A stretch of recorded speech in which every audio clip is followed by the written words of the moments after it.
syukur kepada Tuhan sebab sekali lagi kita dipertemukan di ibadah online SIDHCC.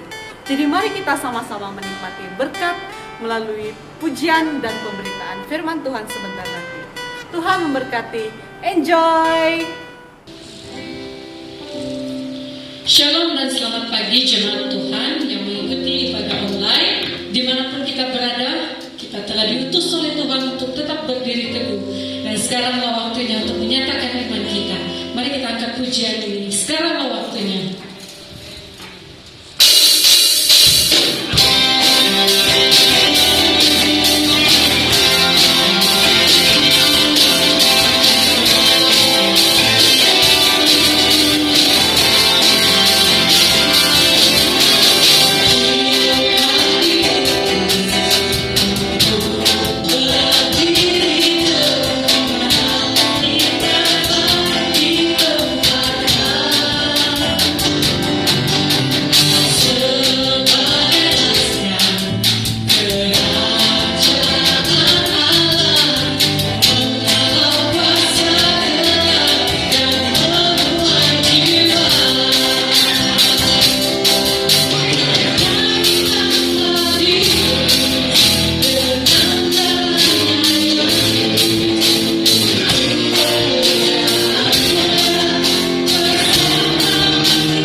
ucapkan.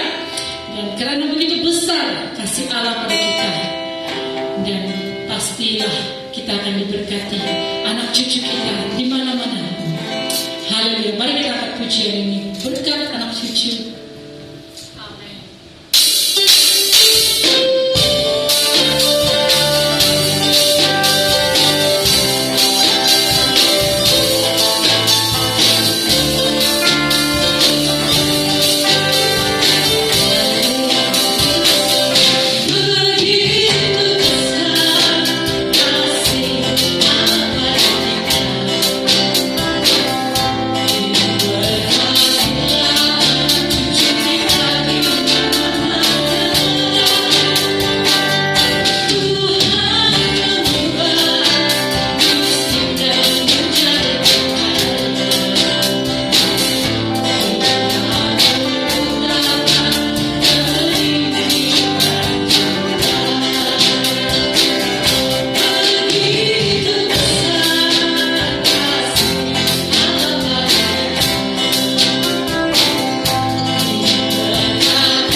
Namamu Yesus sungguh indah,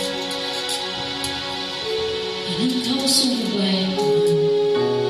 Engkau yang tinggikan, Engkau yang mengagungkan, Engkau selamanya Tuhan.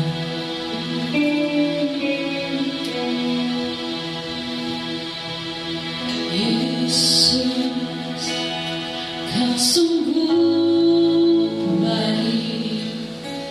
Yesus,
Shalom, puji Tuhan, karena pada hari ini kita dapat bersama-sama lagi untuk beribadah kepada Tuhan. Sangat bersyukur kepada Tuhan dan terima kasih kepada kepimpinan jemaat di ACC mengundang saya dan mempercayakan saya untuk mengkongsikan firman Tuhan pada pagi ini. Saudara dan saudara yang kasih Tuhan, sebelum kita mulakan khotbah pada pagi ini, saya senang membawa kita berdoa bersama-sama. Bapa kami yang di surga, kami sangat bersyukur dengan kesempatan yang Kau berikan kepada kami untuk mendengar dan belajar daripada firman-Mu ya Tuhan. Walaupun dalam keadaan sekarang di mana tidak membenarkan kami untuk berkumpul di gereja, tetapi kami tetap dapat beribadah dengan pintu-pintu yang terbuka yang Tuhan berikan bagi kami. Tuhan, berbicaralah dengan cara-Mu sendiri kepada setiap kami, dimanapun anak-anak-Mu pada saat ini mendengarkan firman-Mu. Biarlah semuanya dapat dijangkau dengan kebenaran firman-Mu, dengan hati yang telah dipersiapkan untuk firman Tuhan pada pagi ini. Terima kasih Bapa. Segala kemuliaan bagi Tuhan Yesus Kristus yang memberkati kami, yang memberkati pembicaraan firman Tuhan pada pagi ini. Terima kasih Tuhan. Dalam nama Tuhan Yesus kami berdoa dan mengucap syukur.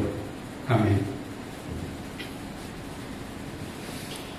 Saudara-saudari kasih Tuhan, pada pagi ini saya akan membawakan satu tema yang bertajuk lebih dari pemenang, yang diambil daripada Roma pasal yang ke-8 ayat 37.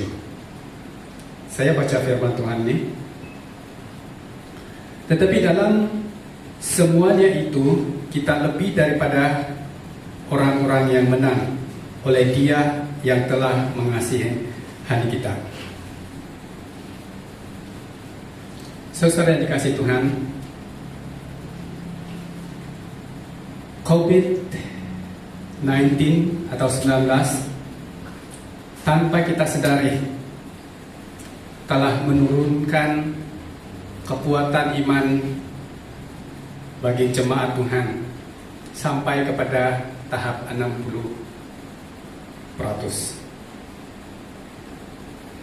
Kita tahu bahwa ada orang yang diberkati dan dikuatkan imannya bertumbuh di dalam Tuhan melalui ibadah pada hari Minggu, melalui persekutuan-persekutuan seperti persekutuan doa, persekutuan kelompok sel, dan persekutuan jamuan makan. Ada orang diberkati, dikuatkan dengan cara tersebut. Ada yang dikuatkan dalam ibadah umum, berjumpa dengan kawan yang baru, bersaksi dan mendengar kesaksian daripada jemaat yang lain. Ada juga yang dikuatkan melalui pelayanan di depan jemaat, seperti menyampaikan firman Tuhan, bersaksi, memimpin pujian, bermain musik, maupun memain rebana. Dan ada yang lain yang diberkati atau dikuatkan imannya melalui pelayanan KKR atau kebaktian kebudayaan rohani. Ada yang dikuatkan imannya melalui lawatan pengkhotbah daripada luar, khotbah daripada luar. Ada yang dikuatkan melalui persekutuan penyelidikan Alkitab.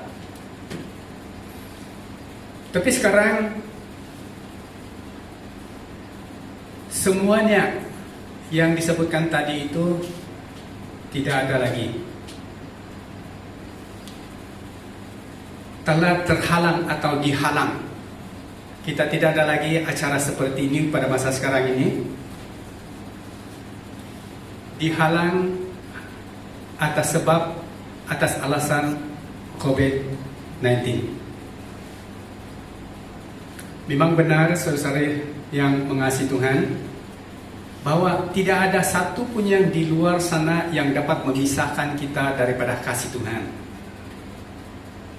Tidak ada yang dapat memisahkan kita daripada kasih Tuhan. Tetapi bagaimana daripada pihak kita sendiri? Dengan keadaan seperti ini, apakah kita masih kuat? Apakah kita punya kasih masih seperti kasih yang semula dengan Tuhan? Setelah semua sumber yang memberi kekuatan iman kita, yang memberi kehangatan kasih kita, itu telah ditutup, dihalang, disingkirkan, ataupun disempitkan ruangnya. Situasi sekarang ini, apa yang berlaku sekarang ini kan benar-benar telah menyempitkan pintu untuk kita lebih dekat dengan Tuhan. Kalaulah cara-cara yang disebut tadi itu adalah cara yang membuat kita merasa lebih dekat dengan Tuhan.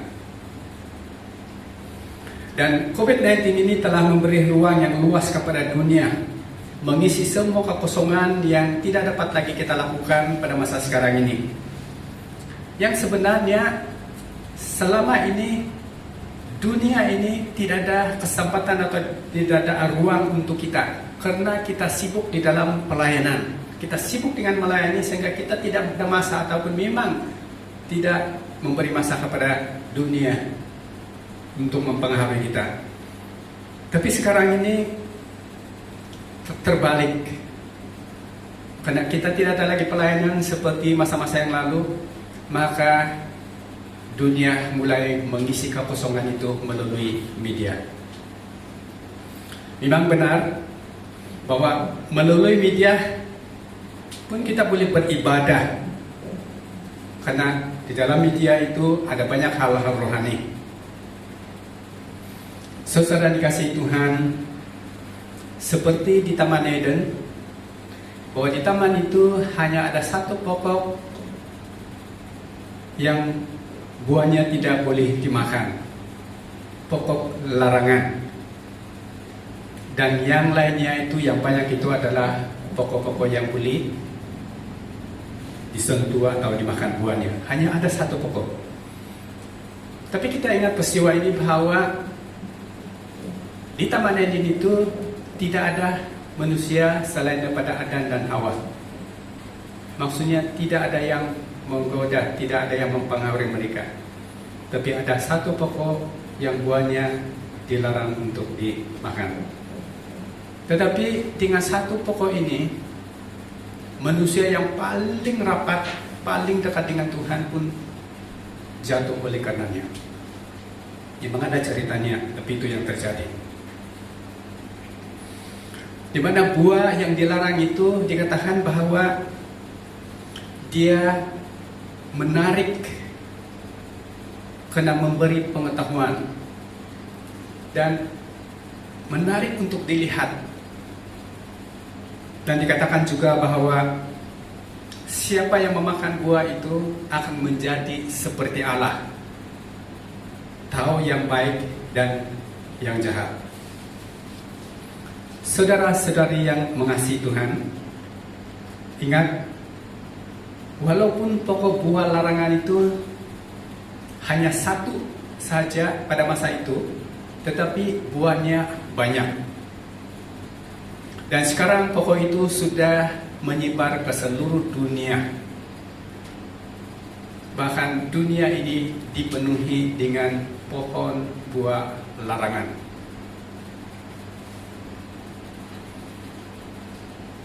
Kalau ketika pokok itu hanya satu saja, pada zaman Adam dan Hawa, dia sudah berhasil menjatuhkan manusia yang paling dekat dengan Tuhan. Bagaimana dengan kita sekarang ini, di mana bukan satu itu pokok, tapi pokok itu ada di merata dunia ini. Saya pernah katakan satu masa di tempat ini juga, bahwa di dalam handphone ini ada pohon buah larangan. Dan sekarang, dalam keadaan sekarang ini, di dalam handphone ini bukan lagi ada satu pokok buah larangan, tetapi hampir keseluruhan, bahkan 70-80% di dalamnya adalah pohon buah larangan. Walaupun dia menjadi larangan, tetapi dikatakan dia menarik karena memberi pengetahuan. Dia menarik karena membuat seseorang itu mengetahui tentang yang baik dan yang jahat. Semuanya ada di tempat ini. Terserah kepada kita untuk mengambil atau tidak. Saudara dikasih Tuhan, kita dikelilingi dengan pohon buah larangan. Bolehkah kita bertahan dengan keadaan yang sedang terjadi di sekeliling kita pada saat ini? Maksud saya tentang pohon buah larangan yang memang mau mengisi kekosongan-kekosongan yang kita tinggalkan di dalam pelayanan, yaitu persekutuan bersama, ibadah bersama, berjabat tangan, memberitakan firman Tuhan, ataupun duduk rapat-rapat seperti itu. Itu telah diisi ataupun dihalang oleh dunia bagi kita.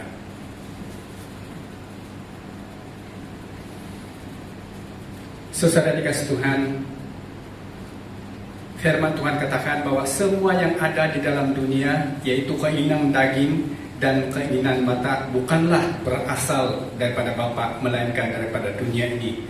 1 Yohanes pasal 2 ayat yang ke-16. Keinginan daging adalah maut, tapi keinginan roh adalah hidup dan damai sejahtera. Roma 8 ayat yang ke-6. Ayat yang ke-7, keinginan daging adalah perlawanan atau perseteruan kepada Allah. Di dalam Kolose pasal 3 ayat 15 mengatakan, matikanlah di dalam dirimu segala sesuatu yang duniawi, semua keinginan daging. Dunia telah menyempitkan jalan dan pintu kehidupan, sebaliknya melebarkan pintu dan meluaskan jalan dunia yang menuju kepada kebinasaan. Kita boleh lihat ini di dalam Matius pasal yang ke-7 ayat 13 dan 14. Jika kita terlepas kemenangan, berjuanglah untuk mendapatkannya. Jangan malu untuk mengakuinya di hadapan Tuhan. Rebut kembali hak kesulungan kita, rebut kembali kemenangan kita, seperti anak bungsu yang hilang, yang kembali kepada bapaknya. Saudara-saudari yang mengasihi Tuhan, kita kembali kepada Roma pasal yang ke-8 ayat 37 tadi, yaitu kita lebih daripada pemenang. Dan bersamaan ini saya baca firman Tuhan di dalam Amsal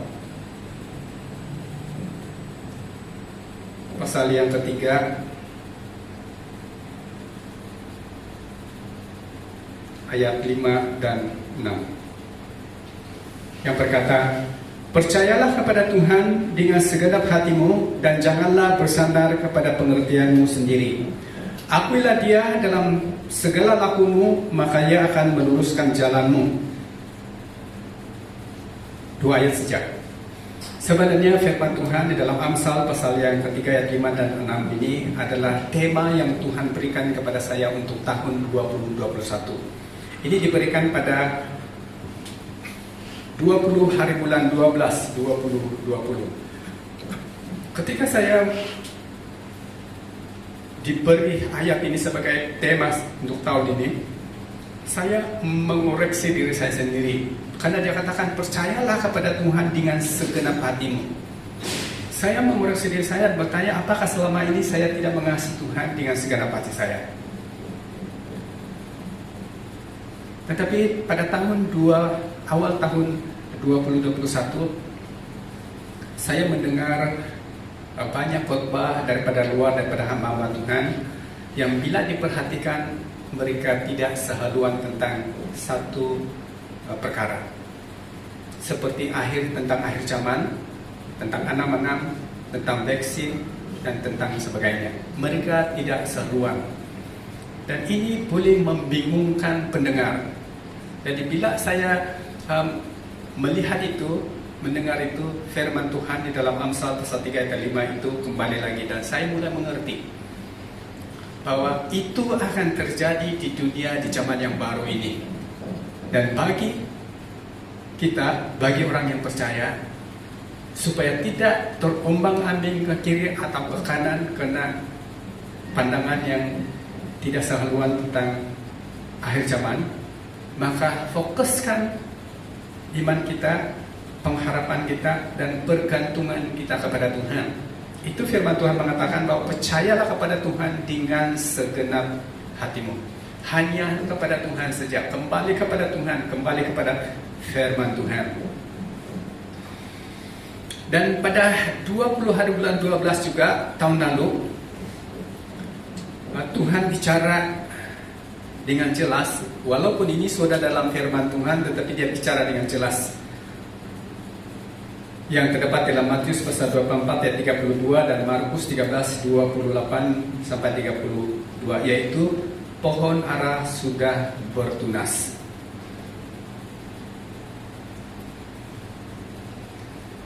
Pohon ara sudah bertunas ini berbicara tentang musim panas sudah dekat. Waktunya sudah dekat, sudah di ambang pintu. Pohon ara sudah bertunas. Tidak ada yang terlepas. Kalau kita memperhatikan pohon yang bertunas itu apabila itu tunas itu keluar, dia tidak akan kembali lagi ke pokok. Dia akan terus keluar, dia semakin besar, dia akan berdaun, akhirnya dia akan menghasilkan buah untuk dipetik. Dia akan berterusan. Kita atau dunia sedang di dalam suasana itu, yaitu pohon ara sudah bertunas dan itu tidak akan berubah. Dia akan terus maju sampai kepada kemuncaknya. Dan pada sebelum itu 18 hari bulan 10 2020 ini waktu pagi, Tuhan juga bicara dengan begitu jelas. Ini juga ada dalam firman Tuhan. Dan memang sudah sekian kali dengar ini, tetapi pada waktu itu dia bicara dengan jelas. Tanpa saya baca firman Tuhan, tapi dia datang lagi perkataan ini. Yaitu dia katakan, dunia sedang sakit bersalin. Ini terdapat di dalam Roma 8 ayat yang ke-22 dan 3, juga di dalam 1 Tesalonika pasal 5 ayat yang ketiga. Di mana di dalam Roma ini dia meneruskan tentang sakit bersalin ini. Dia katakan bahwa kita menantikan pengangkatan. Di dalam 1 Timotius pasal 5:3 tentang sakit bersalin ini, dia mengatakan bahwa tidak ada yang terluput. Apabila seorang ibu itu mulai sakit bersalin, dia tidak akan sembuh. Sakitnya tidak akan sembuh sepenuhnya. Itu hanya akan sembuh, berakhir sakit itu selepas dia melahirkan bayinya atau anaknya. Kita dalam suasana sekarang, di mana apa yang sudah kita alami sekarang ini, kita mengalami seperti orang yang sakit bersalin ini akan berterusan sampai kepada satu kemuncaknya, seperti yang dikatakan di dalam Roma pasal yang ke-8 ayat 23 tadi, yaitu kita menantikan hari pengangkatan. Amsal pasal 3 ayat 5 sampai 6 ini saya bagikan kepada 4 bagian. Yang pertama, percayalah kepada Tuhan dengan segenap hatimu. Dalam masa kita berada di dunia yang sedang sakit bersalin, dalam masa kita berada di musim pohon ara yang sudah mulai bertunas ini, letakkanlah kepercayaan kita sepenuhnya kepada Tuhan, lebih daripada sebelumnya. Yang kedua itu adalah akuilah dia dalam segala, janganlah bersandar kepada pengertianmu sendiri. Dalam zaman sekarang ini, banyak hal-hal yang kita boleh dapatkan berita-berita luar itu dengan begitu mudah sekali dan begitu hebat sekali. Bahkan pengetahuan, kata firman Tuhan, pengetahuan akan bertambah. Dan ini mencondongkan manusia untuk bersandar kepada pengertiannya sendiri. Karena penemuan-penemuannya daripada media, daripada internet dan sebagainya itu membuat dia kaya dengan pengetahuan dan bersandar kepada pengetahuan. Tapi firman Tuhan mengatakan jangan bersandar kepada pengertian sendiri. Fokuskan, arahkan pengertian kita, keperluan kita kepada Tuhan. Dan yang ketiga, akuilah dia dalam segala lakumu. Akuilah Tuhan dalam segala lakumu. Maksudnya lipatkan Tuhan di dalam segala yang kita pikirkan, yang segala yang kita lakukan, segala yang kita kerjakan, lipatkan Tuhan di dalam semuanya ini.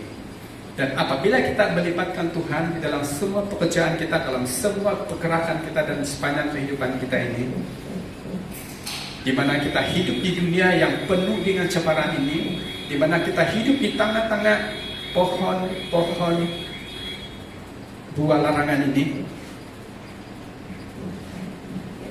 di mana kita tidak tahu sebenarnya ke arah mana kita harus pergi, apa yang kita harus lakukan dengan berita-berita yang kiri kanan datang kepada kita itu, di mana hamba-hamba Tuhan pun tidak sehaluan dengan isu-isu yang terjadi. Bila kita libatkan Tuhan di dalam kehidupan, maka dia katakan Tuhan akan meluruskan jalanmu. Maksudnya Tuhan akan memimpin kita jalan mana yang harus diikut. Bila kita bersandar kepada Tuhan dengan sepenuhnya, melibatkan Tuhan itu, kalau memang itulah yang kita lakukan, jangan khawatir di mana kita akan melangkah. Jangan khawatir di mana kita akan pergi, karena Tuhan jelas mengatakan Tuhan akan meluruskan jalanmu. Kata pemenang di dalam Roma 8:37 tadi, apabila perkataan pemenang itu disebut ataupun asal usulnya perkataan pemenang itu kan dia berpunca daripada satu peristiwa yang melibatkan pertandingan.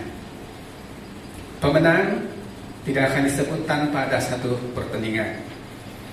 Jadi firman Tuhan mengatakan bahwa kita adalah pemenang. Itu ketika kita ini berada di dalam satu pertandingan.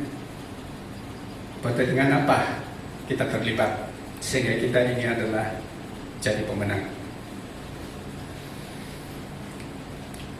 Saudara-saudara yang mengasihi Tuhan, status pemenang ini kita perlu ataupun diberikan kepada kita ketika kita mengambil keputusan untuk respon kepada firman Tuhan di dalam Yohanes pasal 1 ayat 12 yang berkata, setiap orang yang menerimanya diberi kuasa menjadi anak-anak Allah, yaitu mereka yang percaya dalam namanya. Baik kita respon itu dan mengambil seperti yang dikatakan oleh firman Tuhan, percaya, terima Yesus dan percaya kepada dia itu, kita diberi kuasa menjadi anak-anak Allah. Dan nama kita juga tercatat, ditulis di dalam kitab kehidupan. Dan itu membuat kita beralih ataupun mendapatkan status sebagai pemenang. Disitulah kemenangan kita. Itu berarti bahwa kita ada satu perlombaan, untuk mencapai kepada keselamatan ini, yaitu percaya, menerima dan percaya kepada Tuhan Yesus.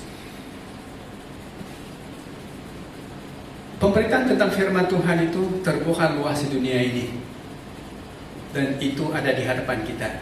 Terserah kepada kita untuk mengambil atau tidak. Dan ketika kita mengambil keselamatan itu, menerima keselamatan itu, disitulah kita diberi status sebagai pemenang. Bukan mudah untuk menjadi pemenang. Ada banyak halangannya. Saya pernah menceritakan bagaimana saya sebelumnya dilahirkan kembali, di mana banyak sekali halangan untuk menjadi anak Tuhan.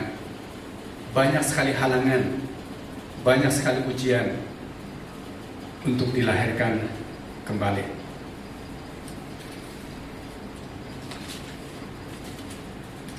Dan ketika kita sudah terima Yesus, nama kita disebut, ditulis di dalam Alkitab Kehidupan, maka disitulah status kita sebagai pemenang. Dan semua nama yang terdaftar di dalam surga itu adalah nama para pemenang. Saudara-saudari yang mengasihi Tuhan, kemenangan perlu dijaga dan dipertahankan. Karena banyak orang yang sudah mendapat status sebagai pemenang, sudah dilahirkan kembali, tetapi kemudian meninggalkan Tuhan. Itu sebabnya kemenangan itu perlu dipertahankan, perlu dijaga. Bagaimana kita boleh kehilangan, bagaimana seseorang untuk kehilangan pemenangnya kalau dia menyangkal Yesus sebagai Tuhan dan Juru Selamat? Itu dia melepaskan kemenangan yang ada padanya.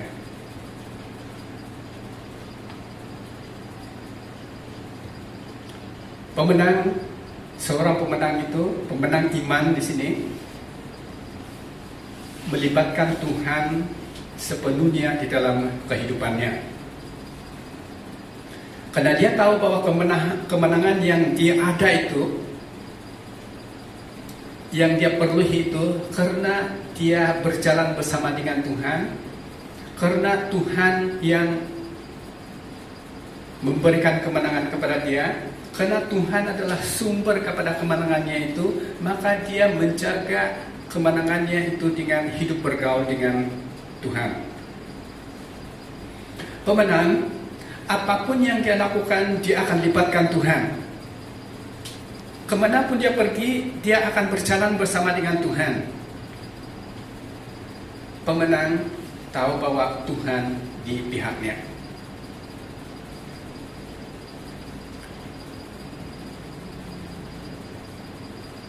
Saudara dikasih Tuhan dan yang mengasihi Tuhan,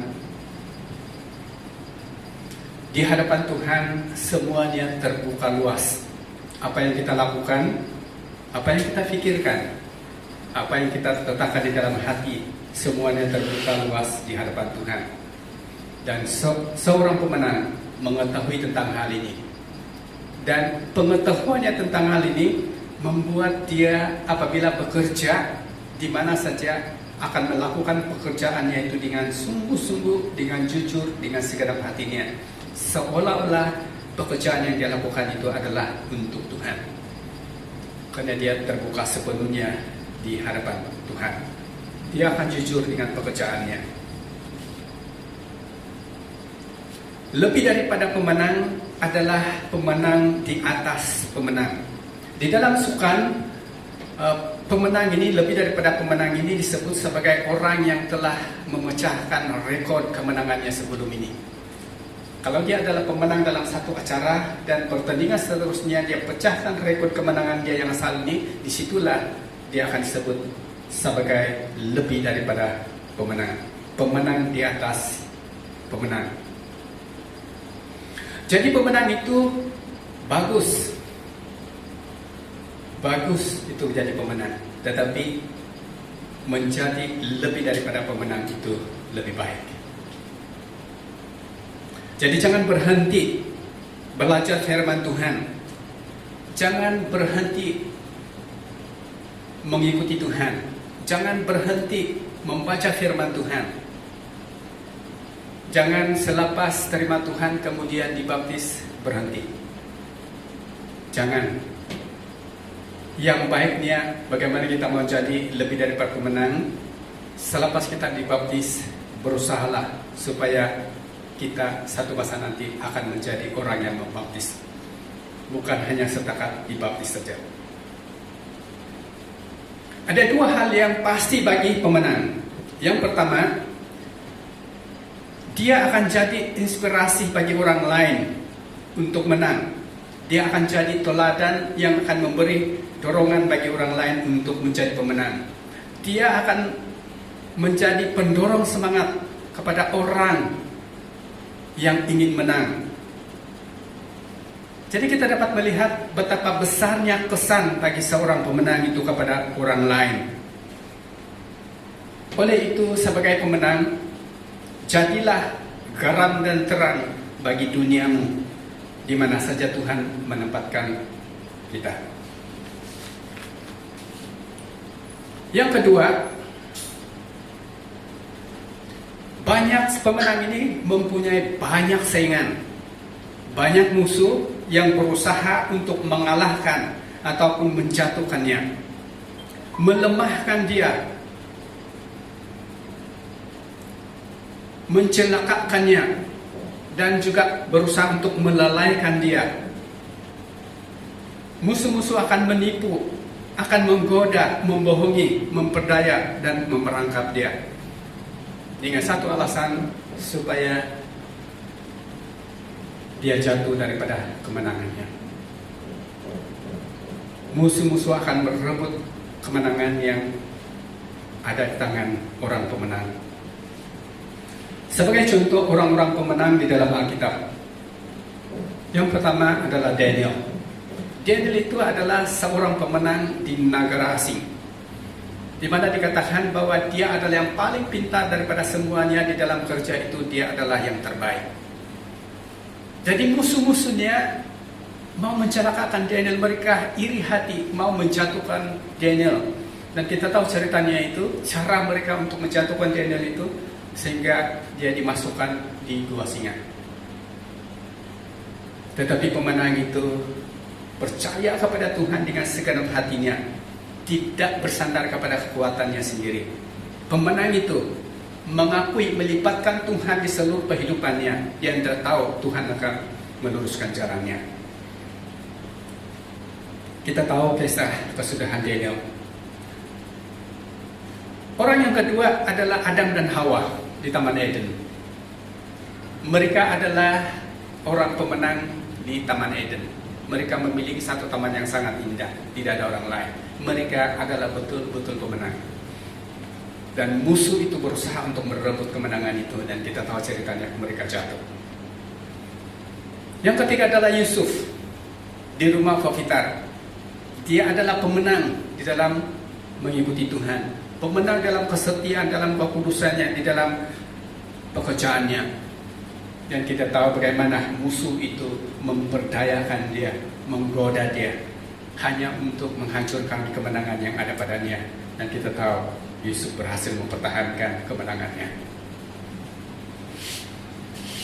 Yang keempat adalah Daud. Dalam sejarah Israel, Daud adalah salah satu raja yang tidak pernah kalah dalam peperangan. Dia adalah pemenang di atas pemenang. Dan kita tahu bagaimana peristiwa Daud dengan Bathsheba yang menggodanya ketika dia seronok, ketika dia senang-senang di tempat yang selesa, di John selesa, maka godaan itu datang, musuh itu datang hanya untuk merebut, menghancurkan kemenangan yang ada padanya.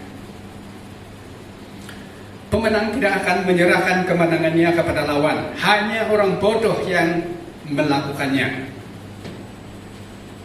Seperti yang dikatakan oleh firman Tuhan di dalam Matius pasal 7 ayat 26-27, bahwa orang bodoh itu mendengar tapi tidak melakukannya. Pemenang tidak akan menjual kemenangannya kepada lawannya, kepada orang lain. Seperti Esau dengan sepiring kacang merah. Pemenang bukan murahan, karena dia adalah anak raja. Pemenang bukan murahan, karena dia bukan sampah, dia anak raja. Pemenang adalah anak-anak raja, anak-anak Tuhan, raja di atas segala raja. Oleh sebab itu, pemenang berpenampilanlah sebagai anak-anak raja.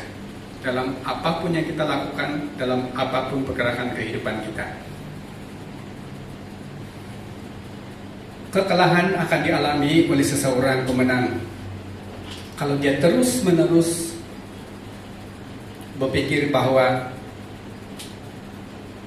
dia tidak mampu. Kalau selalu dia berpikir bahwa saya tidak mampu ini dan itu, sekalipun statusnya pemenang, maka dia akan menang, dia akan kalah. Kalau dia berpikir bahwa dia adalah insan yang malang, dia adalah insan murahan, sekalipun statusnya ada pemenang, dia akan kalah. Tetapi anak-anak Tuhan adalah lebih daripada pemenang. Jangan kita buatkan musuh kita, jangan kita biarkan iblis itu menjadi seperti pemenang.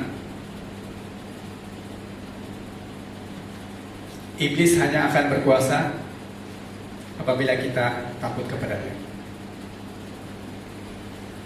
Anak-anak Tuhan tidak akan mencari kemenangan ataupun merebut kemenangan, sebab anak-anak Tuhan namanya sudah terdaftar di dalam kitab kehidupan sebagai pemenang.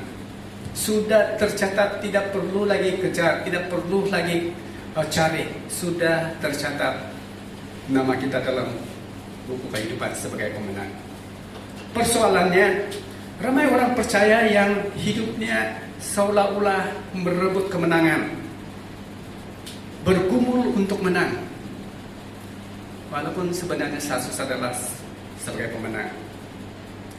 Ini adalah disebabkan karena dia tanpa sadar telah menjual kemenangannya kepada dunia. Seperti Esau yang menjual hak kesulungannya dengan seketul roti dan makanan kacang merah hanya untuk memuaskan keinginan dagingnya. Banyak orang yang menjual kemenangannya karena ingin memenuhi keinginan daging. Di mana pada masa sekarang ini kita dikelilingi oleh pohon buah larangan melalui media di dalam ini.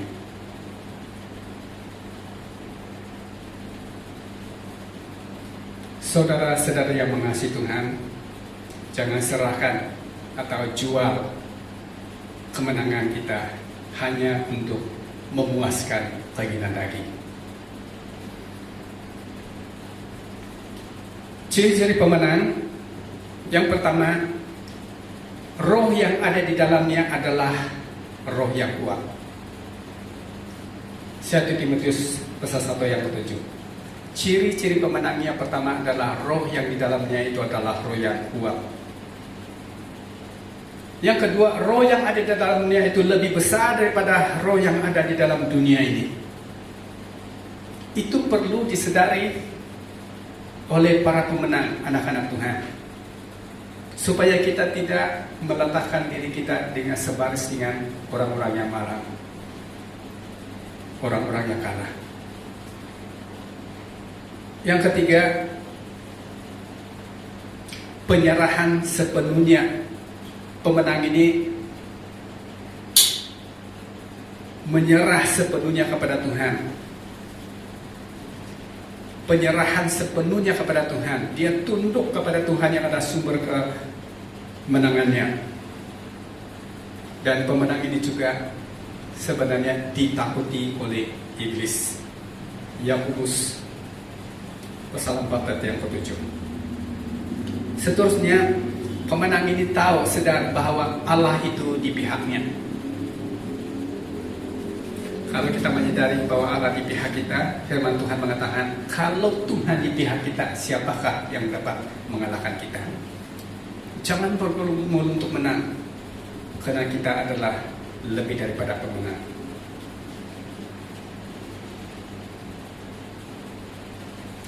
Bagaimana pemenang menjadi lebih daripada pemenang? Kita lihat di dalam 2 Petrus pasal 1 ayat 5 dan 8.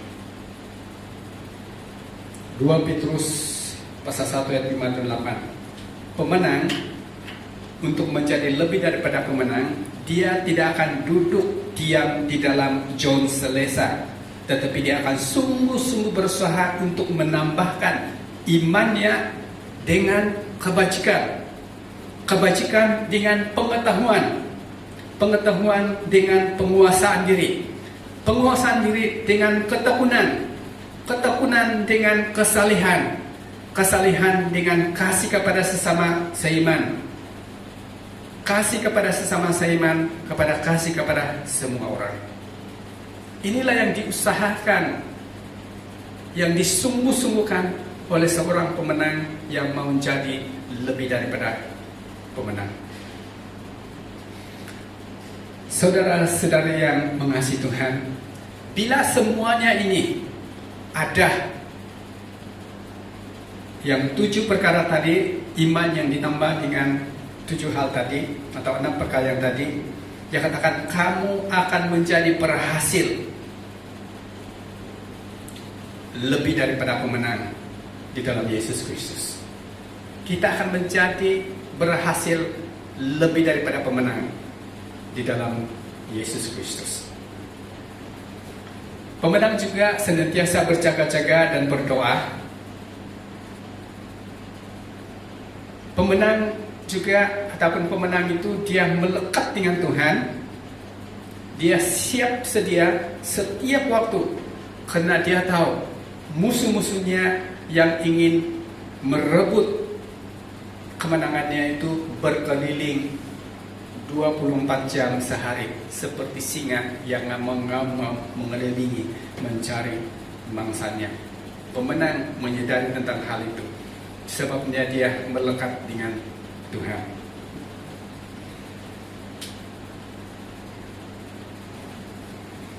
Seorang pemenang juga pengenalannya kepada Tuhan dan ibadahnya itu cukup jelas. Dia memahami Tuhan sebagai sumber kemenangannya, dan dia semakin kokoh, semakin kuat berbaut kepada Tuhan. Dan kita lihat identiti sejati sebagai pemenang. Yang pertama, sebagai pemenang, identitinya itu adalah dia diangkat, dinyatakan benar di hadapan Tuhan. Alangkah indahnya ungkapan ini, bahwa kita dinyatakan benar di hadapan Tuhan.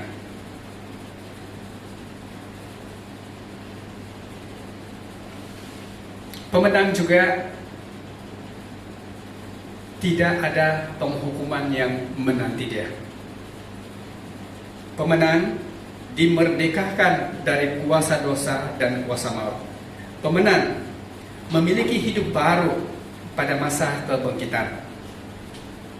Pemenang kudus dan tak bercacat. Pemenang diangkat sebagai anak-anak Allah. Pemenang dosa-dosanya dihapuskan dan diampuni. Pemenang dibawa ke dalam kekuasaan Kristus. Pemenang tinggal bersama Kristus di sorga. Pemenang mendapat janji berkat Kristus. Pemenang juga adalah anggota tubuh Kristus. Pemenang dijadikan sempurna di dalam Kristus.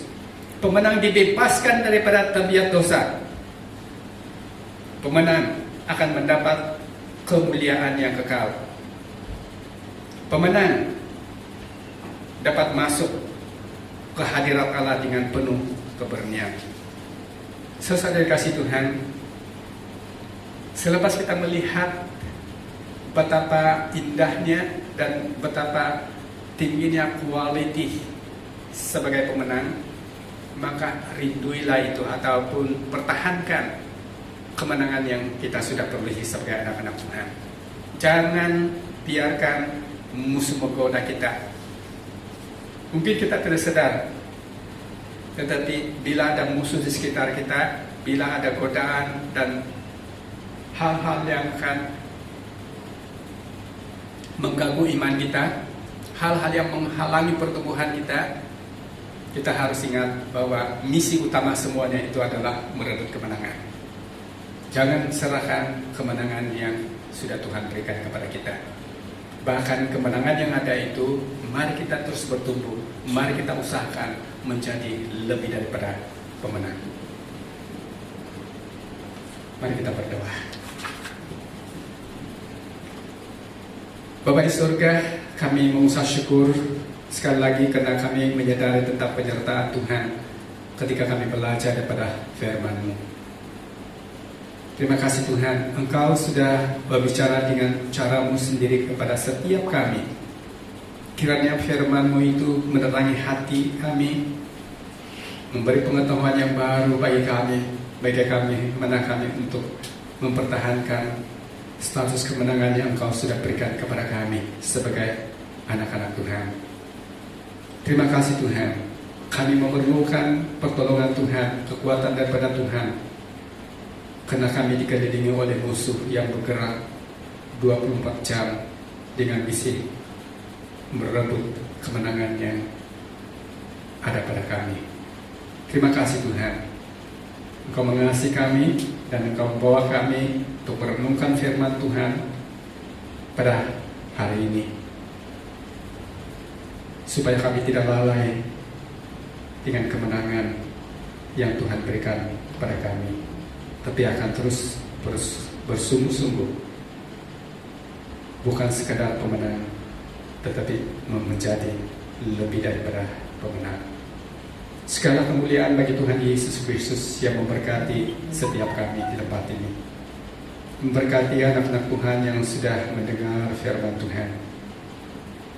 Terima kasih karena Engkau turut bekerja mendatangkan kebaikan bagi setiap orang yang mengasihi Tuhan sesuai dengan panggilan dan rencana-Mu bagi setiap kami, yaitu supaya kami kekal sebagai lebih dari pemenang. Terima kasih Bapa. Di dalam nama Yesus Kristus kami berdoa dan mengucap syukur. Amin. Shalom Big Family HCC, saya percaya kita sangat diberkati dengan pemberitaan firman Tuhan pada minggu ini. Ibrani 10 ayat 24 sampai 25 mengatakan, dan marilah kita saling memperhatikan supaya kita saling mendorong dalam kasih dan dalam pekerjaan baik.